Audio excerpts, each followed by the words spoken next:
At the time you did VC, there really was no existing venture ecosystem at Italy. Now, founders are getting all the support they need. Welcome to the podcast, man. Thank you very much. It's a pleasure to be here. Thank you for inviting me. Looking back, when you really connect the dots, what has made you become the VC you are today? And now you're a general partner, at Primo Capital. Well, it all started because when I was young, I was a startup founder in the 90s and I raised capital with my music startup. Actually, we raised about 50 million through three different rounds and an IPO. So, as always happens in these cases, well, the company was at the end was successful. We have acquired several competitors in Europe, in the US. And then at one point, after some years, I had the opportunity to step down. And so I did. And I was really tired. I wanted to kind of like think about what to do next. I took a sabbatical 3 years. And in those 3 years, I started to realize that Italy is a 60 million people country. We have 100 universities. I mean, there were a lot of smart people around, but they had no idea how to do a startup. Venture capital didn't exist. So I decided to just go on the other side. I decided to start venture capital in Italy. And that's how we started. Actually, started with angel investing a little bit and then wanted to do something more structured. But there was a problem at the time. There were no money, no VC money, but also no startups. And so, it's a chicken and egg problem. So where do we start? We started from the egg, let's say. So we started with the startups. We bought a camper, a motorhome, and we started to tour Italy for several years. We did that. We would go into universities, co-working, incubators, and, we would say, look, our motorhome is going to be in your university next week. If you got an idea, but you would like to do something, but you don't know how, just book a meeting with us. And in those years, we met 30,000 kids. And our first fund was, we were able to raise only 6 million. So that was our first fund. We're talking about 20 years ago. And we invested in 19 PowerPoints. And some of these actually became pretty big companies. And the fund did pretty well at the end. And so that's how we started. That's the insane part. It's like there's literally nothing there. And you basically just went around every single place. The first time you experienced using like an MP3 file, you decided to quit your job. Was that before you started a venture fund? Yeah, that's how I started my startup. I was the CEO of the Italian, let's say, at the time was the biggest search engine on the internet, on the web. Actually, it was the first search engine. We are talking several years before Google existed.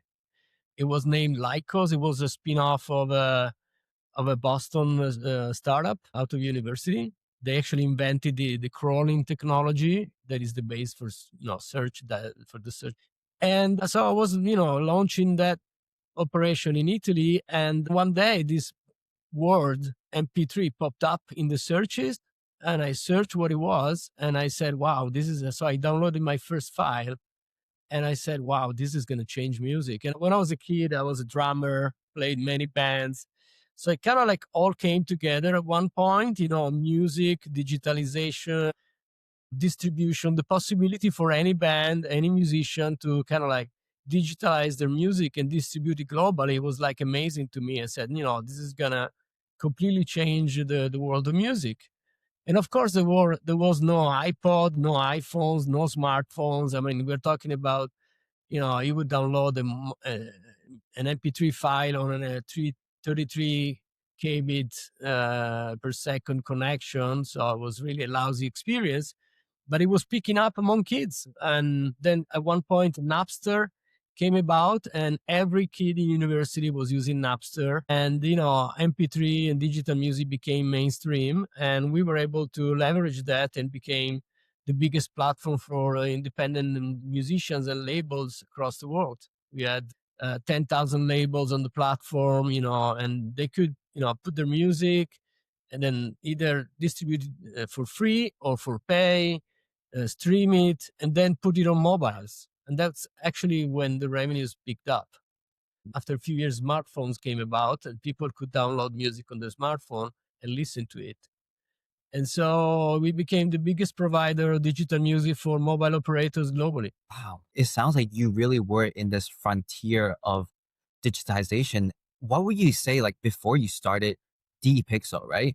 What was the most transferable skills from your previous roles into VC? I had I was lucky to be venture backed as an entrepreneur. That's what makes the difference. When being an entrepreneur with venture backing you, you start to learn the rules of the game. You start to understand how we see things. You start to learn how you operate. And again, we are talking about many years ago. Venture capital was a very different type of business in those 20 years ago. But there were some European funds, like, I was backed by Index Ventures and by other funds. So that it was very simple for me. After my sabbatical, I thought, either do I want to do another startup, or do I want to, go into venture and kind of like, meet all the smartest people that are around much better than me? Because if I was able to do it, they can do a successful startup, but they need venture, not only the money, but also what venture brings to a startup, which is knowing how to navigate in a very difficult task, which is, to create a large company in a few years and be successful. So fundamentally, I kind of like had to move from using venture as an entrepreneur to becoming a VC, which is of course it's a different point of view. It took me kind of, a few years, but then fundamentally, yeah, that's what we were transferring. We were teaching kids, how do you do this? How do you do a business plan? What is a VC looking for? How do you scale? What's your strategic moat? How can you keep that? All the basics, fundamentally. Again, in those times, there was no knowledge about this. Then actually, by the way, something started to happen. I remember one day Y Combinator came about in the US, and we looked at that from Italy. We said, wow, this is fantastic. This is a very interesting way to transfer venture capital to a lot of people. So we started to create a sort of our own acceleration way of doing things in a place like Italy. Again, you cannot do Y Combinator at those times in Italy where there were, nobody at the demo day, but you could certainly use all, let's say, the ideas on how to support entrepreneurs in the early phase, in the early stage. And also Steve Blank started to write books, and Eric Rice and Business Model Canvas. These tools were really super cool, because when I did entrepreneurship, when I was a founder, I mean, we did sort of like we were doing things by our guts, but we didn't really know why we were doing it that way. And somehow Steve Blank and all this way of thinking kind of like gave us a key to interpret how to really go about with startups. So that was really super helpful. So we started to use these tools a lot and, transfer that knowledge to the entrepreneurs in Italy. And it worked. It really sounds like you kind of just had to teach it yourself. There's these amazing people like Eric and Steve. Let me make use of all the tools that they have. So you have to discover who and what a VC should truly be. Who is venture capital not for? Not for, gosh, I don't know. I mean, I think people have a lot of kind of like ideas about what venture capital is about, but actually, doing venture capital often is very different from what normally people think about. It's a long journey, first of all. When you manage a fund is a 10-year operation. So, you start at 40 and you close the fund when you're 50. And you need a lot of patience and resilience. You need to believe for a long time in your investment thesis, because often, the initial news that you get are not the good ones. I mean, the failures come first, the wins come last. So, in the initial years, once you're building a portfolio, you're not really sure if you've done things right. I mean, you have an idea, but it really takes some years. So I think, what you need to do VC is what do you need to have as qualities is resilience, patience.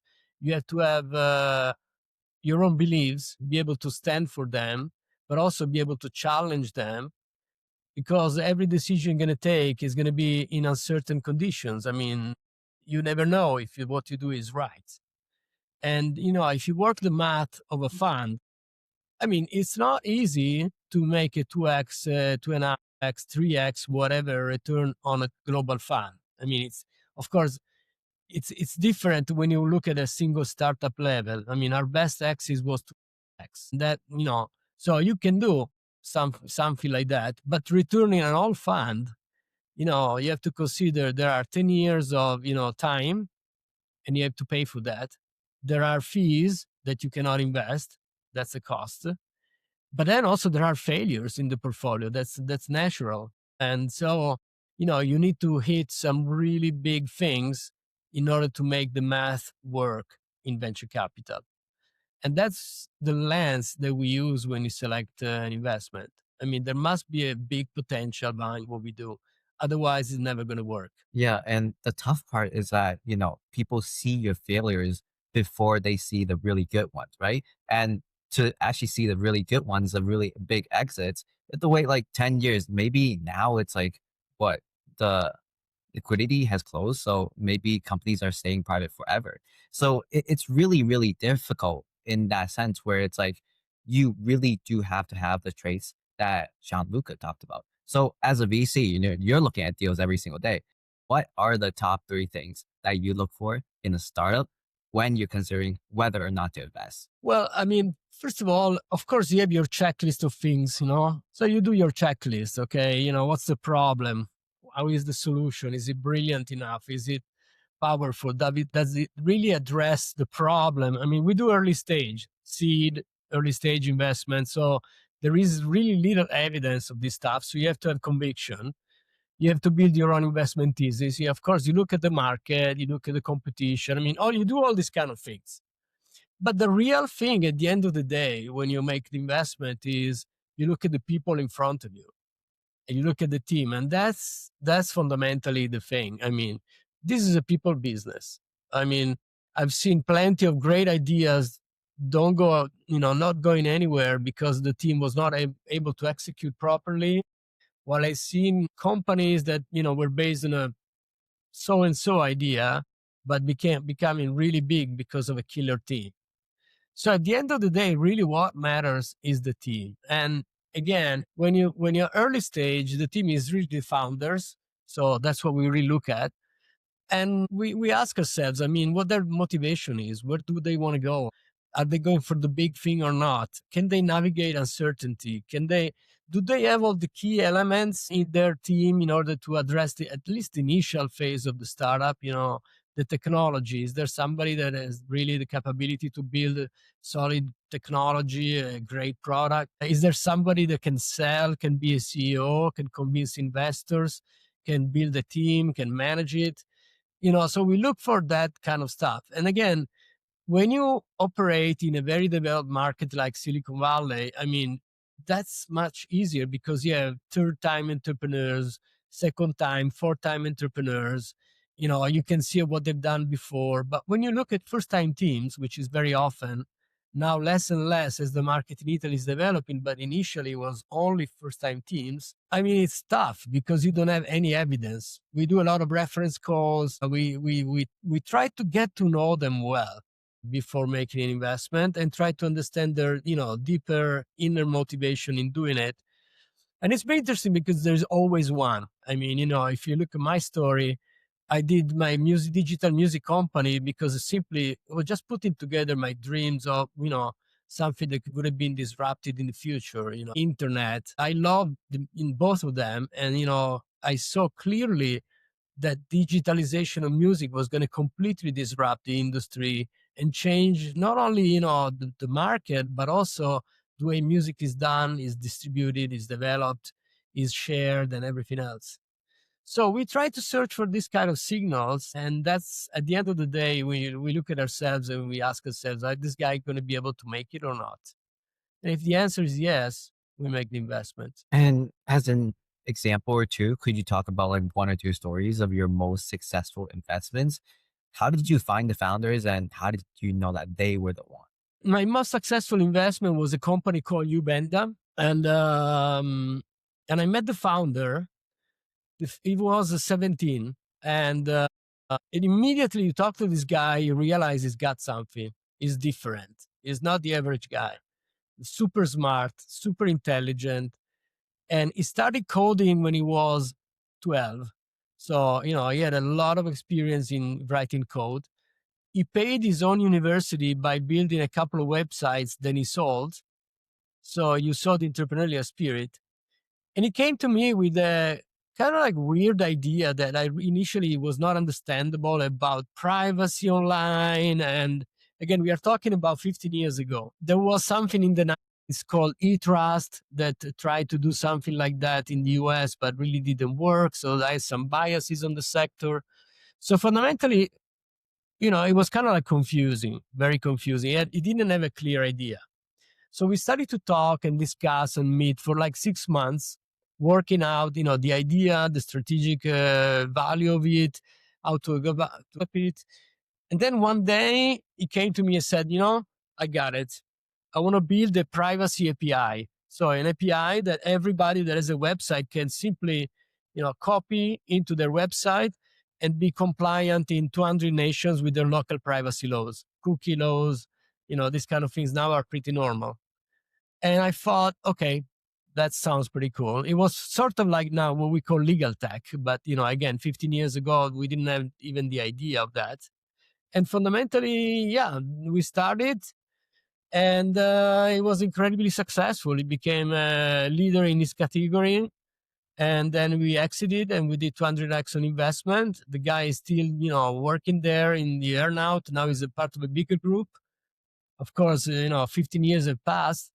But again, I think it was really struck by this person. It was really a very clear talent that needed exactly what I could give to him. Some help in, laying down the plan, the idea, the business model, and then at the end of it, executing also. But after a while, and initially, it was really interesting. When we started, we had a lot of discussion because he was always talking about the product and the new features and the product and new features. And I was saying, Andrea, great.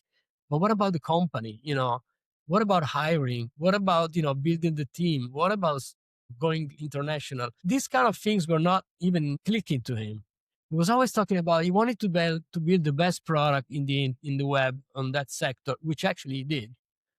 But then at one point, after a couple of years of this continuous back and forth, one day it was really clear that he shifted his mind from being a geeky great developer that is thinking 100% only about the product to building a big company and understanding that it's not only the product, you need to put people around you that will build the company. And again, he became really a CEO at that point. So it was, so our discussions were really more around about, going to market, the marketing activity, retention of the customers, going international, launching new features, new products. That of course was part of it. But again, if you look at a startup in a pitch deck, the product is actually one slide or two. What about everything else? He didn't understand that in the beginning because he was really thinking about the technology and the product all the time.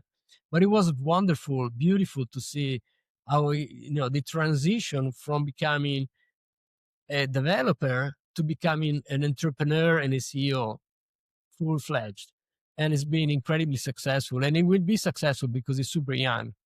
So he's going to do more things in the future. Yeah, and the really interesting thing is that at first you were actually like confused about like what product this is, like what idea he's even trying to say. And at the same time, he didn't have your lens. He didn't have your point of view of the business side, right? And you really just like planted the seed into how he thinks about the product and the business as a whole.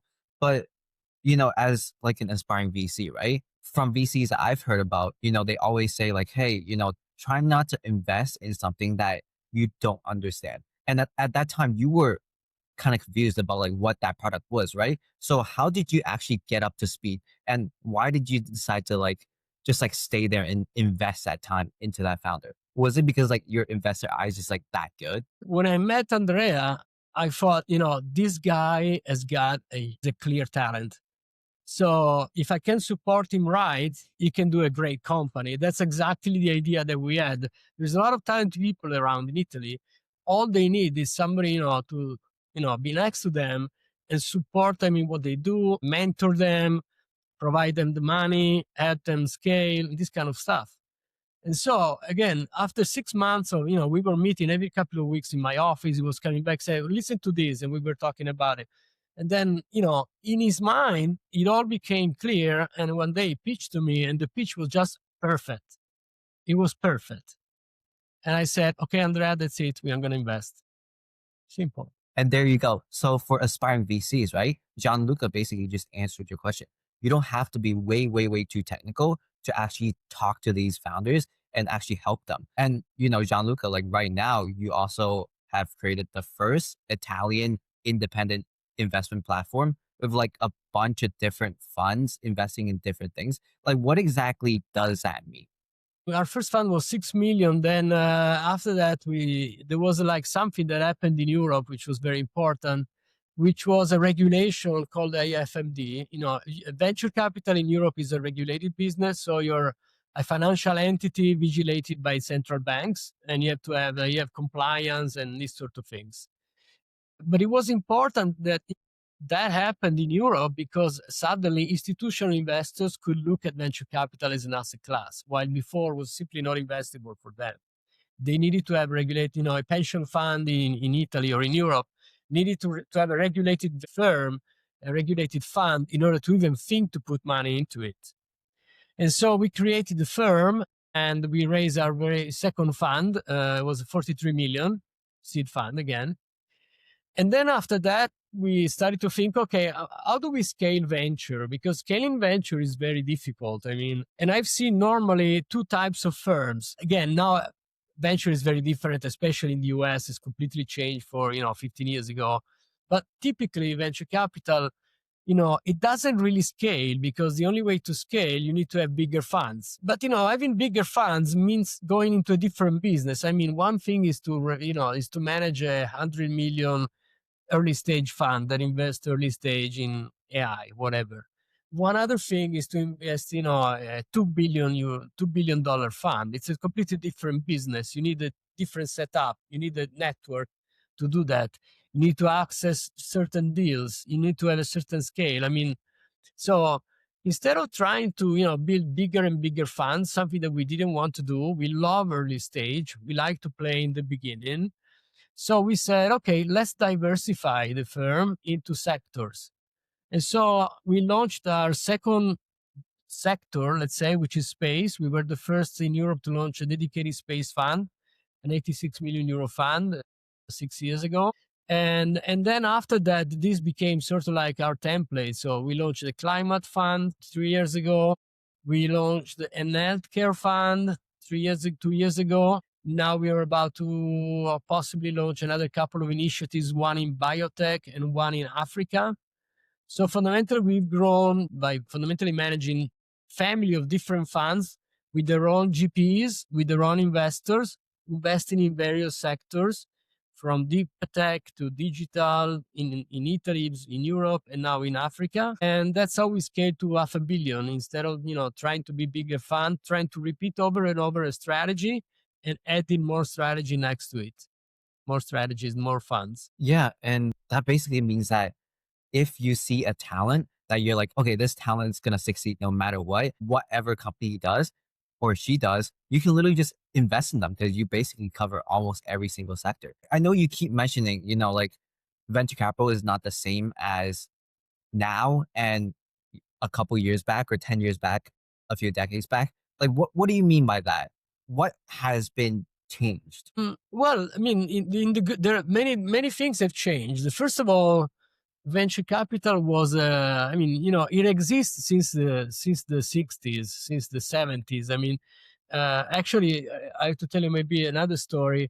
I was really lucky because before doing my startup, I worked for and before the search engine Lycos, I worked in the Italian largest internet service provider in the beginning of the 90s. So in 94, I was working for the Olivetti Group.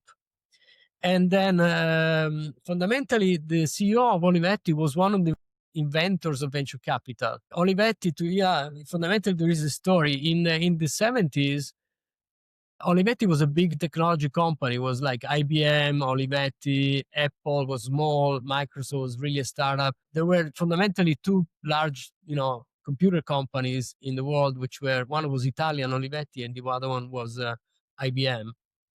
But Olivetti met, the CEO of Olivetti, El Serino Piol, met a guy called Don Valentine, which is the founder of Sequoia, that was doing initial investments in Intel and in investments in Apple, in these startups that were starting to pop out in the Bay Area. And they were friends. They knew each other pretty well. So it kind of like copied the model of venture capital. Together they developed it. And he used it in Olivetti as a sort of a corporate venture activity. Olivetti made like 170 investment in startups, like for example, ARM Computing, the microchip that you got in the mobile phone. That was a startup spin out of the Oxford Research Group in near London, and it was an investment of Olivetti. And so when actually he left Olivetti, this guy founded the first venture capital fund in Italy in the 90s. And I pitched to him my business plan, and he invested in me. So he sort of became my investor and my mentor. When I started venture, I went back to him, to Serino, and said, look, now, you know what, I want to learn what you do. And so we for the first 2 years we stayed in his office. Yeah, yeah. And that's amazing. So And you were also someone who played a crucial part. You created, co-founder of First Generation Network, Tech Garage, president of Italian Tech Alliance. You talked in the TEDx event. Could you talk a lot more into like how you scaled the venture ecosystem and startup ecosystem for AWS?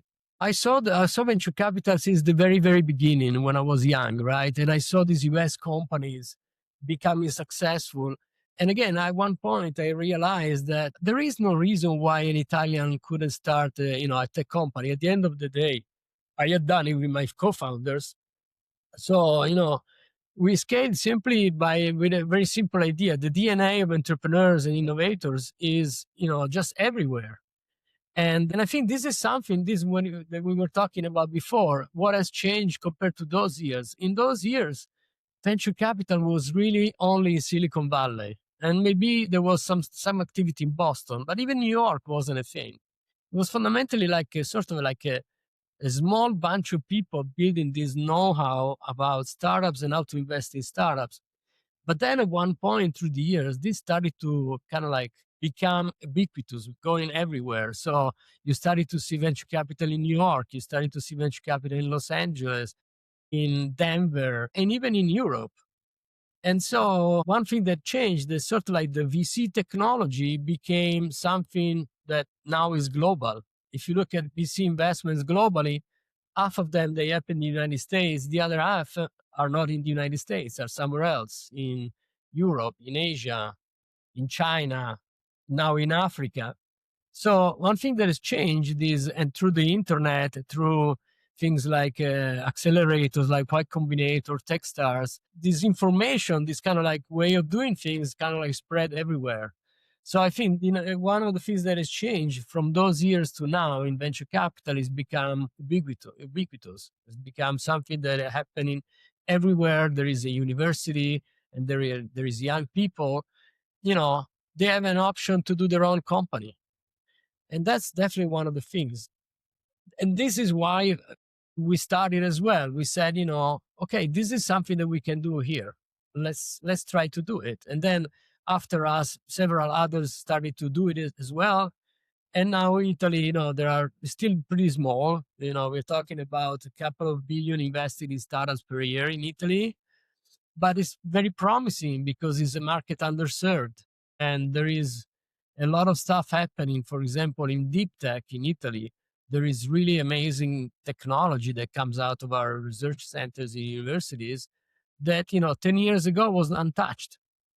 And now it started to become companies, startups, and attract investors. And, we're going to keep doing that. And I think, Italy is going to grow as a market. It was one of the big 5 European markets that was fundamentally underdeveloped. I mean, France, they invest 8 times Italy in venture capital. In Germany, 8 times Italy. Even in Spain, they invest 4 times the Italian VC. So there's definitely a lot of room to grow. But what is exciting now is to look at places like Nairobi. In Nairobi, there is a great startup movement, and they certainly have a lot of problems that need to be solved by entrepreneurs. And it's an underinvested market. All of Africa is 5 billion investments per year. Consider that it's a huge, huge continent.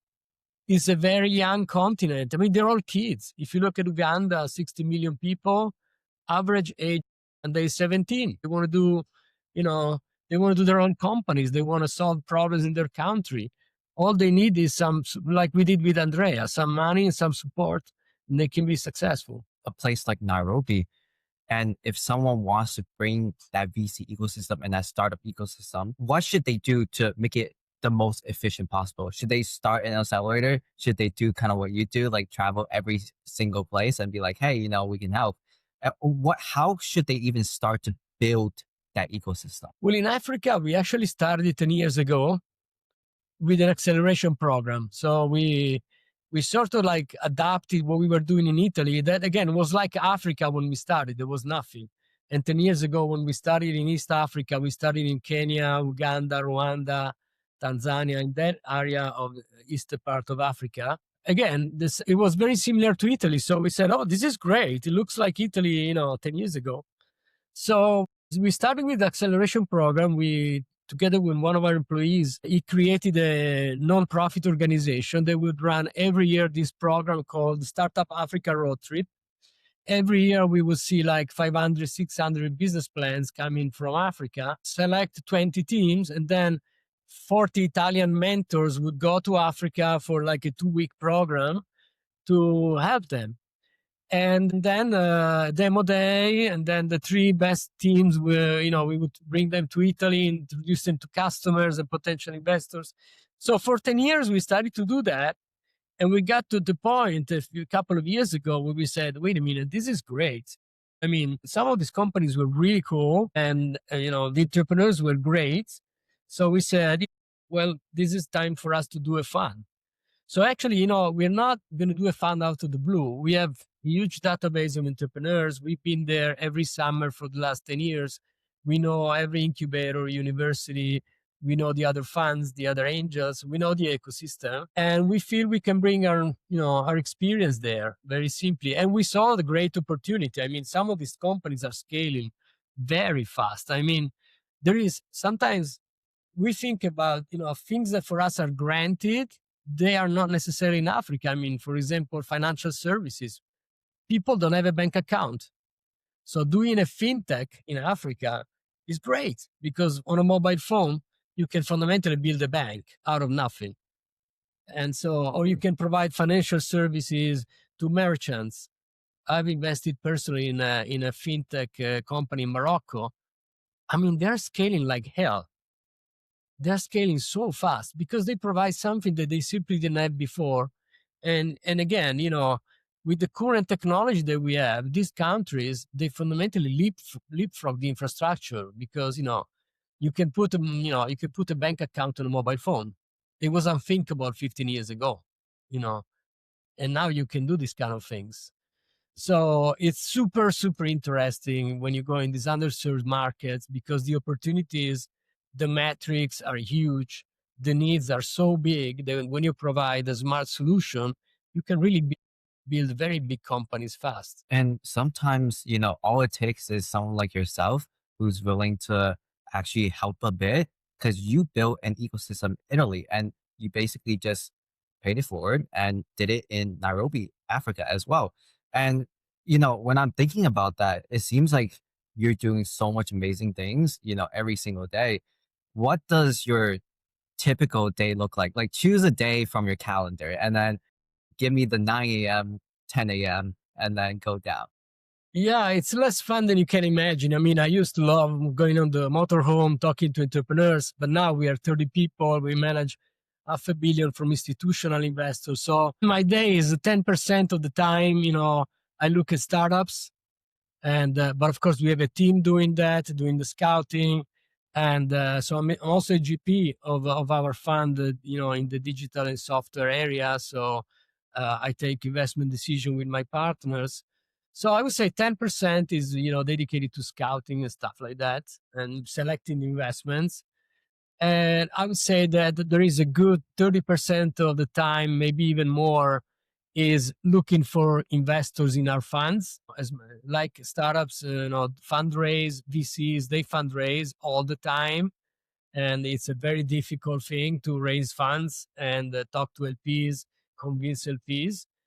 And the other 50, 60% is, portfolio management.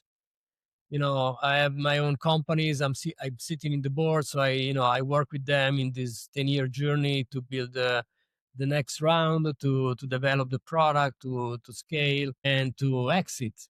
So yeah, that's my typical day. Then of course, now being a firm, there is also another activity which is kind of like mentoring our own people. I mean, it's working with our associates, our principals, and have them grow, because our ultimate objective is for them to replace us. I'm getting to the point where I'm too old for this business, and I just can't wait for the moment when some of our younger generation will be strong enough as a VC to say, Gianluca, you have to go. And I love to go. VC is something that you need to be fresh. You need to, research a lot. It's something that you're best when you're 30, 35. And when you start to get to 55, 60, like I'm going to, you need to think about, succession and building the new teams that will replace you as a GP. So that's the other part of my job. And I actually like that. I love to see our people, how they grow, how they become, more solid, how they learn, and how at one point they become a VC. And that's one of the most rewarding things for me right now, is to see them become, autonomous and have all the skills and all the capabilities of what they're needed to do this job. Okay, and you're being way too humble right now. I know from, even what you posted, you're always like constantly learning. And that is a key thing for venture capitalists is that if you stop learning, if you stop developing yourself, then that's when it actually stops. And from what I'm seeing, like, dude, you are still exponential. So talking about like team, right? From the people that you hire, what are like one or two things that you've seen that made them the best V? I think again, to become a VC, it's a difficult job. You need to know many different things. I mean, it's not only about making investments. I would say that's sort of the easy part. I mean, typically a smart person that comes to our firm in a matter of 6 months, if the person is fundamentally will be able to kind of like identify the investments that we want to make, identify what's interesting for us, what fits the strategy. So that's the easy part, I think. But that's not really about VC is not only about investing. It's about making money, it's about exiting, it's about building big companies. And that's stuff that you learn through time. I mean, sitting in boards, managing an exit, raising rounds, managing the dynamics with the founders, and managing the problems that arise among the founders. That's very common. Governance of the company. These things require putting together an exit through an M&A deal, or doing an IPO, or even writing off an investment. All of the stuff, it's to master all of these things, it requires some time, because it's not something I can simply teach you by telling you. You have to go through the experience to learn it. You have to, actually be in a complicated board, and, on your understand for yourself and learn on your own skin how do you resolve those problems that come about, how to manage difficult relationship with the founders. A good founders, they're always complicated. They're not, they're very talented people, very sensible, very not easy to manage, and the kind of leverage that you have as a VC is very little. You have fundamentally moral suasion and trust to work with them. You cannot, when I was a CEO, when I was CEO of my company, my startup, as a CEO, you have control. You make decisions, you hire, fire, you make your own decision. You can actually make decisions. But as a VC, you're not there. You don't know what's going on every day. You don't know what's going through their mind. You don't know the fights that they're having in the office, which are pretty normal. And you need to build a trusted relationship with them in order to help them really. Because if they trust you, they will come to you for support and help and will try to sort of listen to you. Not always they do, but at least you can try to give them some hints and suggestions and help them go take decisions. Now, to become a real VC, you have to learn how to work with LPs, how to learn capital for your fund, how to actually manage the fund. So all of these things, it takes some time to learn them. And in Primo, in order to become a partner, you sort of like have to check all of these boxes. And we try to build a path into the firm so that you actually do all of these different things. And then it becomes pretty natural. Then it becomes one day that you look at this person and say, wow, this guy is a PC. And it happened to us several times already.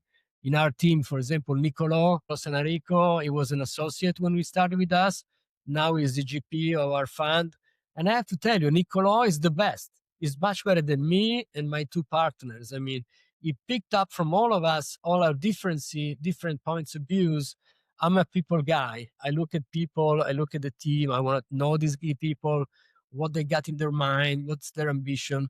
My partner Frank is a marketing guy. He wants to go, what's your strategy to go to market? How is your fund looking? What's your churn? This kind of question. Antonio is a financial guy. He knows everything about the numbers, can, twist them around. And Nicola, which was an associate, is actually a software engineer, a very talented guy. And so he had the technical background, but he learned from all the three of us the different things. And now, he's a really great VC and he's fully autonomous. And he's taken from all of us all the different things to become that. And yeah, it was beautiful. One day we looked at Nicola and said, okay, this is the time. This guy, Nicola is ready. Is absolutely ready. There's nothing more you can teach to him.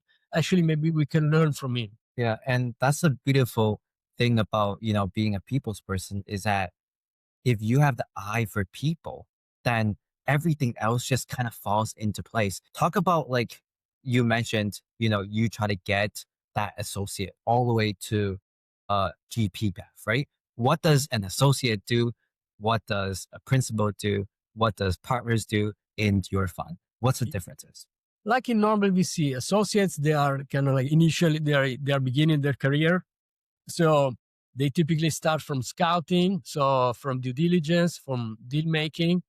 And then as they grow, they start to go into board activity. Initially, typically when we make an investment, we typically do lead investments. So we are the leaders in the syndicate. And so we have board rights. We try to get, besides the board right, also an observer right. So fundamentally, there is always a partner in the board and an associate that is an observer. So they can learn and we can kind of like work together on the deal because we are fundamentally in sync on what's going on. Raising rounds and then taking the leadership of certain deals, started to, so that was the moment with, for example, with Nick, that so we felt that he was ready, but we also felt that he didn't have enough self-confidence. So for example, he was coming to us and say, I think this is a good deal for these reasons. And these are the risks, these are opportunities. And we're saying to Nicola, Nick, that's not what we want to, we don't want to hear about that. I mean, that's not, we want you to come here and say, we need to do this deal. I think we need to do this deal. These are the reasons why. This is my investment thesis and push for it and win it. And it's been, initially it was difficult for him because he was really, going outside of his comfort zone. But then at one point he started to, to actually do it. He say, this is the deal. And we said, okay. So at one point we said, look, we're not going to decide the next deal. You're going to decide the next deal. So pick one, push it, and we'll do it. We'll follow you. We're not going to discuss. And that helped him in kind of like a jump into, the other side really and being self-confident. And now he's really a leader in the team. We look up to him most of the time because, again, he also has very deep technical knowledge and he loves about technology. And so again, the four of us together work well because of that. We're all different, but we have all the pieces in the team to look into a deal and kind of like have a shared opinion. And it's not easy, by the way, because we always decide unanimously. All the four of us must be convinced. Otherwise, we simply don't do it. And sometimes you have, you fight with it. Sometimes there was a deal I wanted to do this summer. My partner was totally against it. We had, a lot of sort of fighting and discussing, but at the end of it, was not convinced. So I said, okay, we're not going to do it. So it's a sort of a chemistry, that you build in the teams of general partners that, at least in our way of doing it, that is important. You need respect. You need to, have your own opinions, but also be able to listen to the others and kind of like to navigate a way to like build the consensus in order to make a deal. A unanimous decision, that's like everyone has to say yes. So I remember, like some of the best VC bets are the contrarian ones, where maybe one VC really, really wanted it, and then the other ones are like really, really strongly against it. So how do you deal with that? Like, when was this rule made, or was it always has It's been? always been like that. It's always been, and in most VC firms, it typically is like that. The GPs, I mean, that's not, not everywhere. And again, US, Silicon Valley VC maybe is different, but most of the VC, 90% of the VCs, the GPs, they decide together. So if you look at, I know I'm a pretty good friend of the founders of Creandum in Europe, which are probably the best VC firm in Europe, Spotify, just to make an example, is one of their deals. Uh, Same thing. Everybody needs to be on board. And so, yeah, you have to be contrarian, but you have to explain why. And again, if you have good explanation, if an investment thesis makes sense, the other will follow you. But there's been always stories like that. In Index, all the partners were completely against the Skype deal. They didn't want to do it. But then there was one guy that was really there, Danny Reimer, that was said, that was pushing for it, and he grabbed the founders because they were leaving the office, without it, and he was able to push it back, and it became Skype. So you need to build this consensus. Otherwise, yes, you need to be contrarian, but being contrarian doesn't mean that you are not able to explain to your partners the reasons why you think this deal is going to be something relevant. And then, of course, nobody knows. I don't have a crystal ball. I don't know what's going to happen. I have no idea. But there is always a reason why we do a deal. There is always a reason that I can explain why we do a deal. And we share this reason, and then we due diligence that reason. And if we see signs that, that backs this idea, that's it. The deal is done. Oh my gosh, dude, I'm so interested. So could you give like an example of a disagreement that happened in your firm, but not to name any names? Every Tuesday, every Tuesday meeting that we do, it's and again, you have to consider we've been working together for 15 years. And Frank, my other partner, we were co-founders of our own startup. So we've been actually we know each other since college, so we've been knowing each other and working together with 30 years. So sometimes when a new hire comes in our Tuesday meeting, the first time is a shock because sometimes we start to see, and then we are Italian, so sometimes we're not necessarily so polite, so we yell at each other, and so they come out of this meeting sometimes and say, "Oh, these guys are crazy." But actually, we having worked together so many years, it's like, well, we can do that.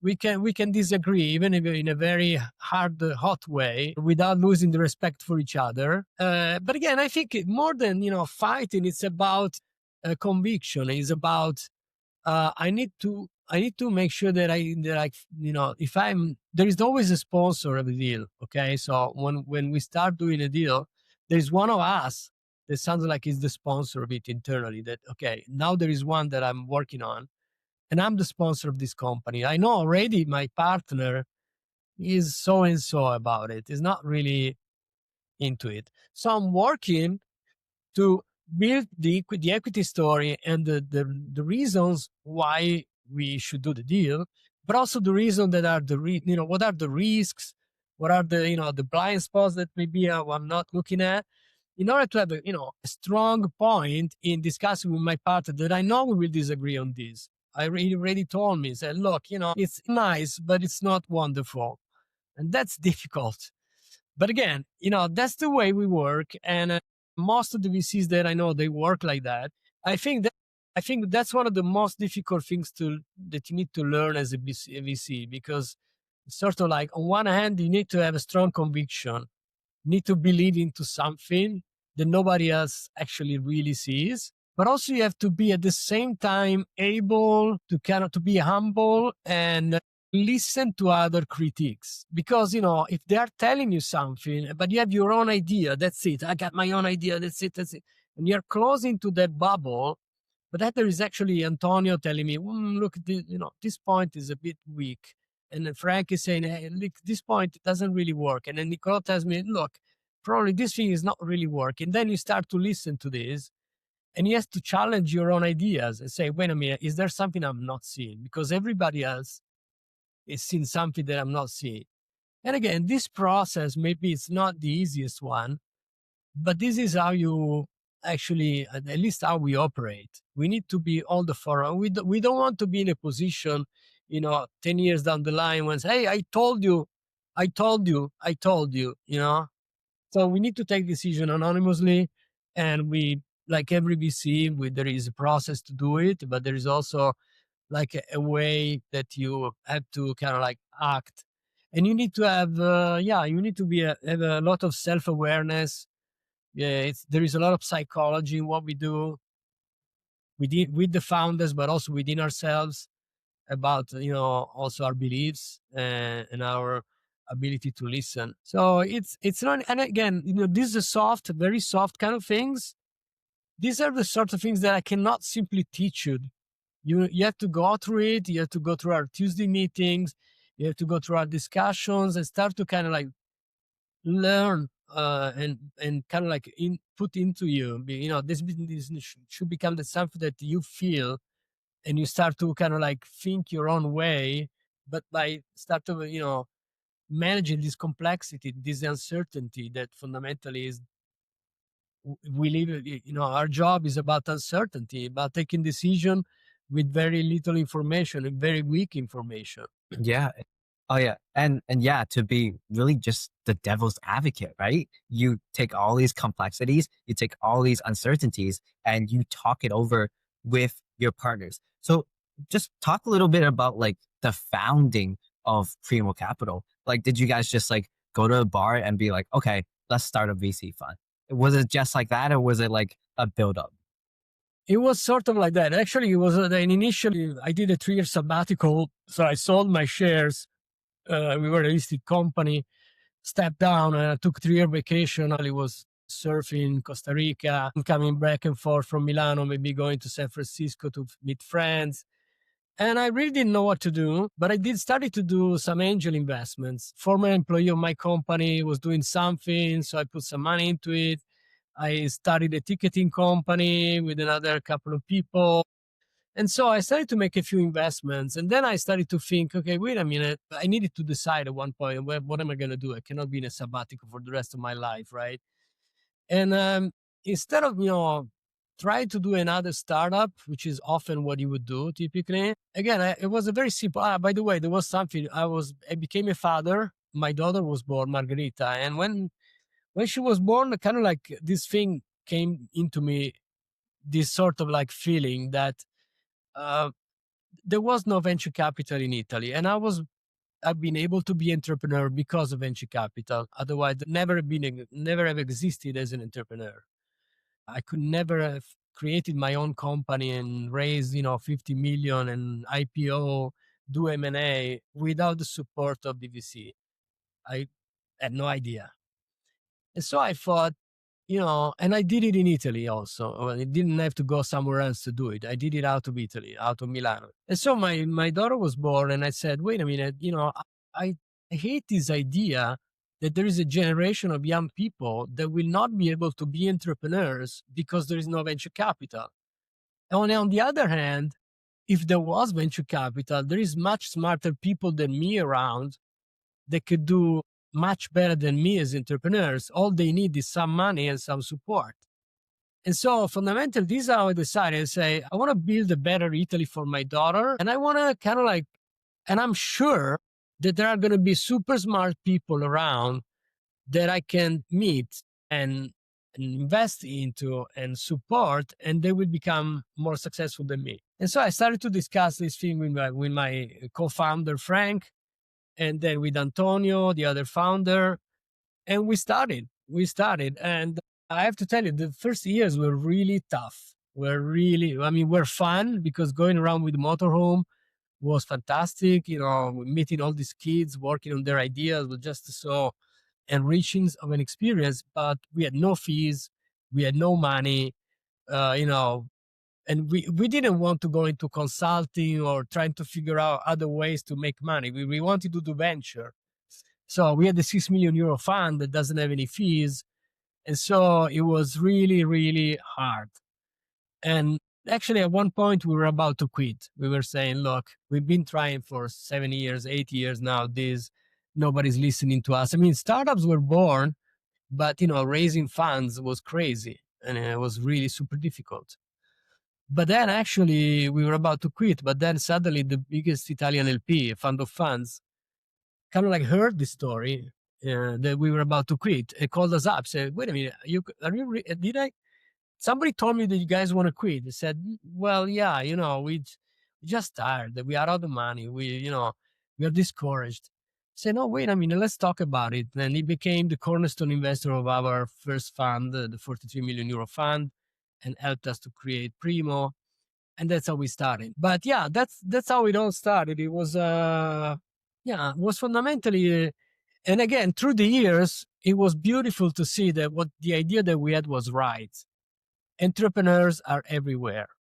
They are in Italy, in southern Italy, in the islands, in the mountains, in the big cities, in the small cities. They need some.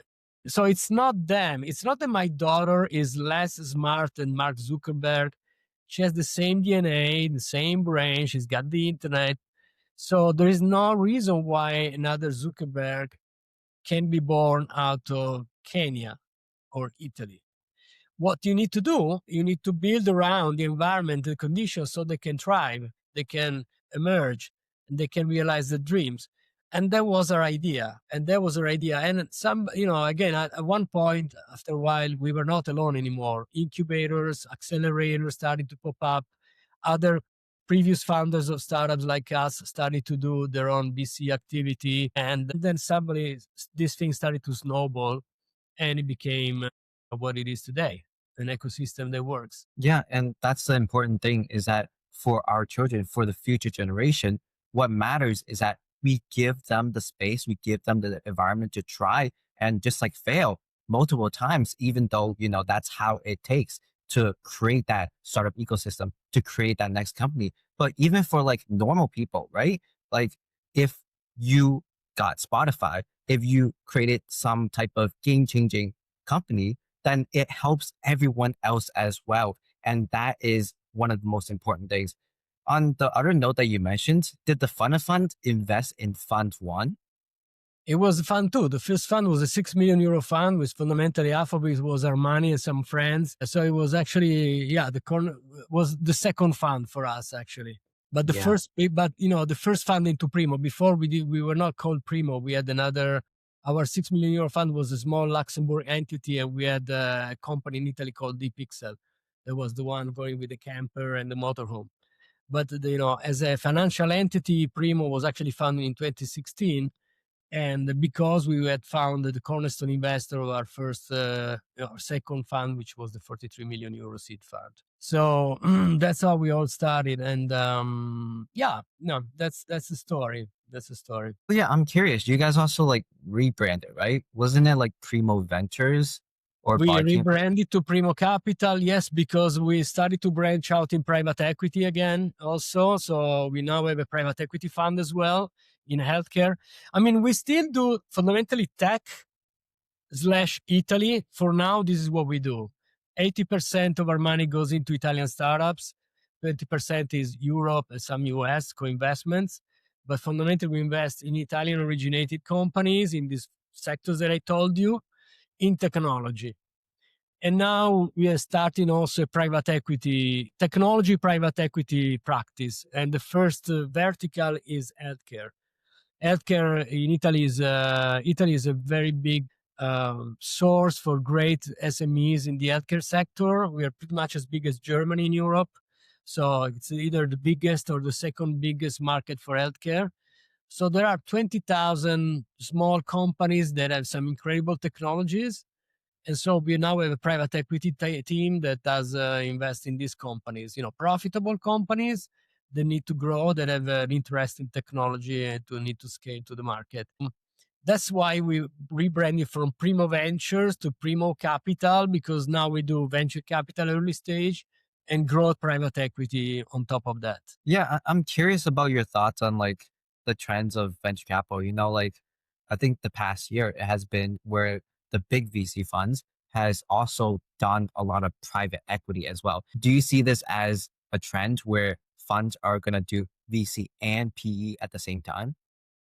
I think so. I mean, I think there is definitely a trend there. I mean, first of all, there is an issue in terms of liquidity. It's a very tough liquidity market out there. Here in Europe, it's even worse than the US. So we really haven't seen a lot of good IPOs lately. In Europe, none. So the IPO market, which used to be a great way to exit, is now not looking really great. Let's hope this year is going to change with some, big IPOs. And also the M&A activity. In Europe, we don't have the big tech that acquire a lot of startups. So liquidity is an issue. But if you have a good company that is solid and, you can maybe move it into private equity. So it can be a way to provide liquidity. Of course, it needs to be not more a startup. It needs to be now a company. But fundamentally, again, every startup one day will become a company eventually, or be bust, right? So there is that, and there is also the fact that again, in the past there was sort of like a division between the normal market and the technology market. Now it's all technology.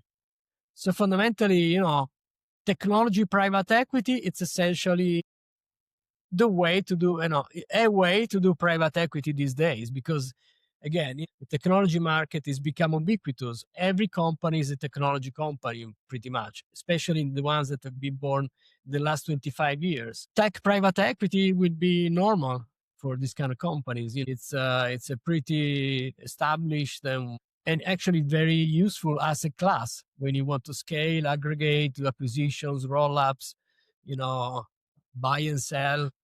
So yeah, I think there will be a trend. I mean, I've seen already some very interesting US in the past tech private equity funds. I mean, $300 million funds, 6 deals, profitable companies with an IRR maybe of 20 million and a good profitability. That and and they focus on those companies. They bring a lot of know-how, so and they provide a lot of support to the entrepreneurs, and they scale them very fast. And it's a super model. I mean, it's a great model. Private equity is faster turnaround in terms of liquidity. You make an investment after 3, 4, 5 years, you're exiting. So it turns capital much faster. You're working typically on profitable companies. So, I mean, that have numbers there. So you have to know how to scale them, how to help them scale, or you have an idea to do a creative M&A. But fundamentally, you're starting from something that already has value. So, yeah, I think it's going to be a growing trend for the very simple reason that technology companies are the companies of today. Full stop. You have to be a technology company today to exist. Yeah, and I'm really glad that, you are in the frontier of this, especially when, every single LP is like, okay, we want our capital back, like give us some liquidity, return our money, and then maybe we can invest in you again. And most of these, growth equity, private equity, tech private equity firms, they really actually make the same returns, if not even more. So it really, really is amazing. I know you talked a bit about how to break into VC. For our viewers who needs an actionable plan to implement right away, what would be your theoretical recommended 6-month plan to fully break into VC for X founders and say month 1, 2, 3, 4, 5? There are fundamentally two pathways. There are two types of VCs. type one, you are pretty much like my story. You are an entrepreneur, venture backed, you learn venture on your own skin, and then you jump on the other side. You start to make investments and you build a fund. So, if you have that story behind, yeah, that's how you start. Start with building your own, maybe start to make some investments, start to build some syndicates, and then start to, in the first months, and then try to build your track record, because at the end of the day, that's what the LPs are going to look at. And then, try to build your first fund. Very often, even the successful firms that are very famous, when they started, their first funds were a few millions. Doesn't really matter. We started with 6 millions. That's okay. It's just the first fund. After 3 years, you'll be raising the second one. So that's okay. The other way to get into venture, enter into a firm. I mean, go back to your investors and try to be, start as a associates, possibly a principal. And that's the other way you become a VC. Becoming a VC fundamentally to me means becoming a GP, becoming a partner of fund. So taking decision, having access to carry. I don't know. I would say these are the two ways to do it, really. If you're a founder, you've exited, now you have to decide what to do. If if you don't want to do another startup and be a serial entrepreneur, which is, of course, what many do, the other thing is get into venture and start with some, small investments and then build your first fund, as small as it is. Doesn't really matter. You have the connections, the rules. And because again, I think that I remember, at least for me, it is different. Being an investor from being entrepreneurs is two completely different things. And in the beginning, I really didn't realize that. So it took me a little bit to really get into the mindset of being an investor and changing my, way of thinking and doing things when I was an entrepreneur. It's really two different things. It's two different angles. You have a different way of thinking about things and operating. So if you're an entrepreneur, making that transition is important. And you start to make that transition when you start investing your first fund. So what was the different thing? Like, what was that transition? Was it because at first, you were just like charging head first and be like, hey, founders, do this, do that. And then you're like, okay, let's step back and let's support instead. What was that transition that was actually needed? Yeah, that's a good example, right? You are a founder, you are a CEO of your own company. You make decisions, and you can act. You can fundamentally you run the show. When you are a VC, you have no leverage. I cannot tell the CEOs of my companies what to do, what not to do. I need to build a trusted relationship. I'm not hands-on anymore. I cannot enforce decisions. I cannot tell them, hey, I'll fire you. I cannot do that. I cannot tell him, look, don't do that or I will fire you. There's no way. So that was difficult in the beginning because for years I was used to taking my own decisions and, and making sure that things would happen. And moving out from that and being hands off, building this trusted relationship so that I can really have an impact on the founders and somehow help them navigate.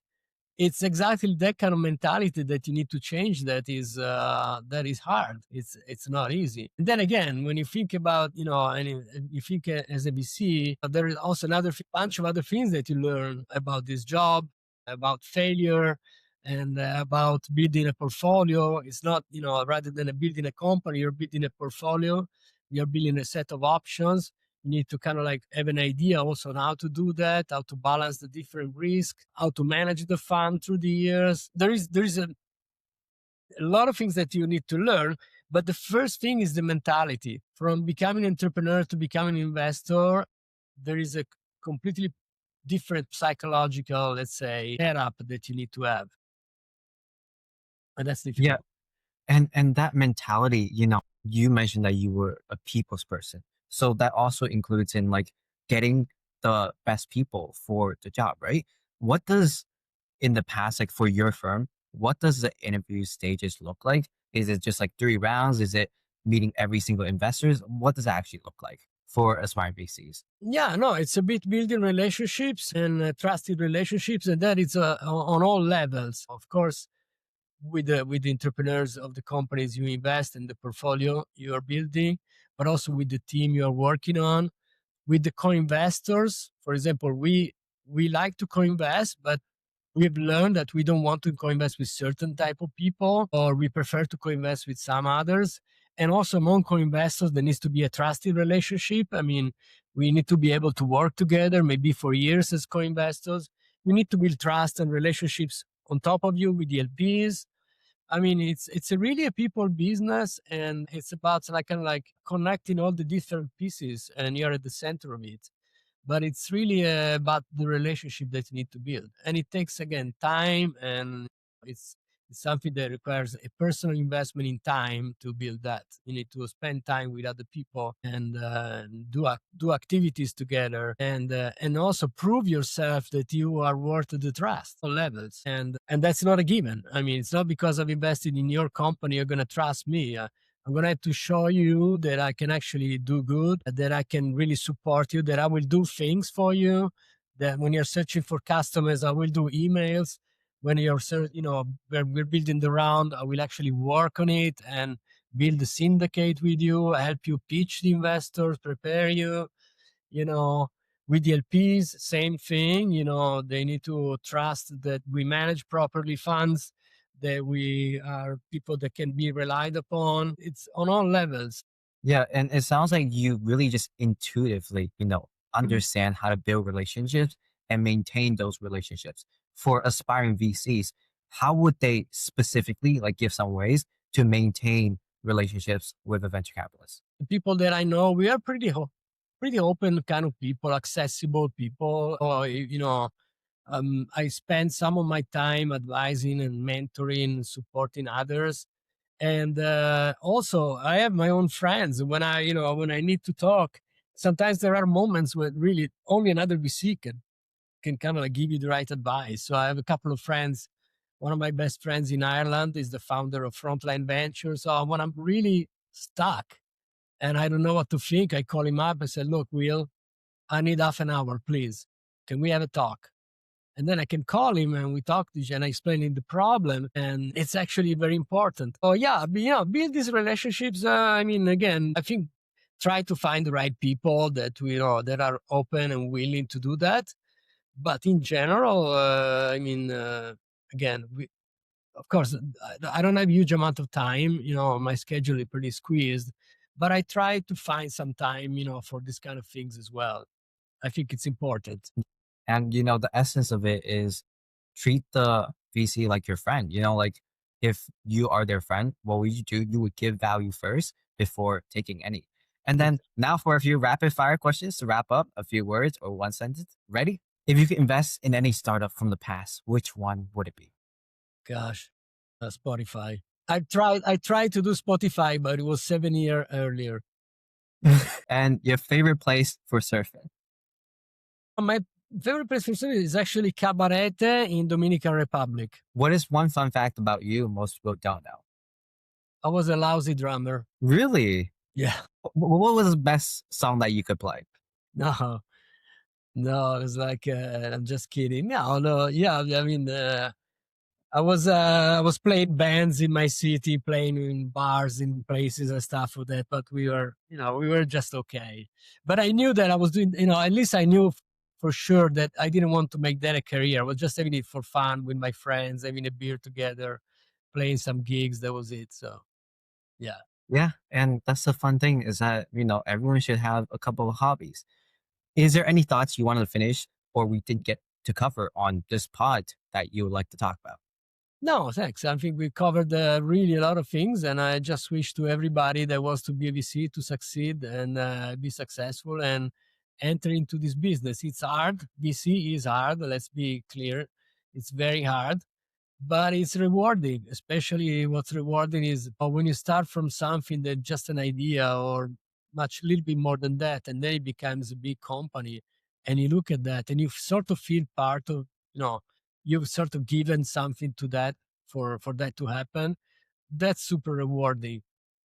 So just best wishes for everybody who wants to do this business to actually be successful and do it. That was amazing, Gianluca. For anyone listening who wants to learn more about you or your firm, what's the best place to reach out? It's typically LinkedIn.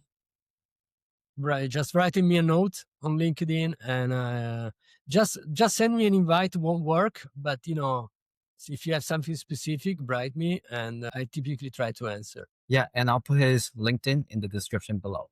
All right. On a side note, does your fund for aspiring VCs, does your fund have a VC internship program or hiring for roles right now?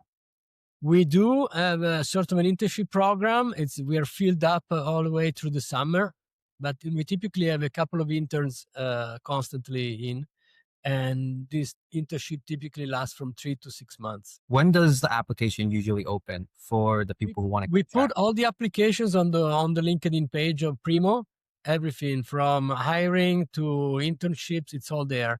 And we are rigorous. We do that as a process. So you have to apply through LinkedIn to be considered. If you write me, it won't Awesome. work. Unless you know Gianluca personally. And out of everyone you know, who are two amazing VCs that you would recommend as future guests to our podcast? I think a great VC, a friend of mine that I told you, is an Irish guy called Will Prendergast, which is the founder of Frontline Ventures. And then I love Creandum. I think they are really amazing. Daniel Blomqvist.